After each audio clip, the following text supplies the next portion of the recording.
Yun. And salamat Sir Daniel sa pagbisita. Yan. Thank you bro. Bro, saan pa galing? Yan, galing QC si Bossing. Bali, pina-install ni Bossing yung visor natin na version 2. Yan, bali, plug and play siya. Yan.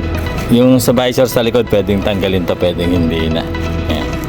Tapos, ito pala yung mask para magmukhang dual headlight siya. Tapos, yung grab cover natin, ito. Yan, inalis ni Bossing yung ano, yung original na handlebar. Yan. Yan. Yan, para wala siyang butas. Yan. Ito yung kabilang side. Yan.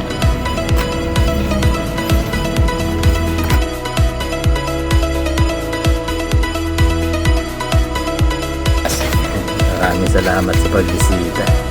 Yan, sa grab bar cover, ito po. Bali, alisin na yung stock na handlebar. Yan.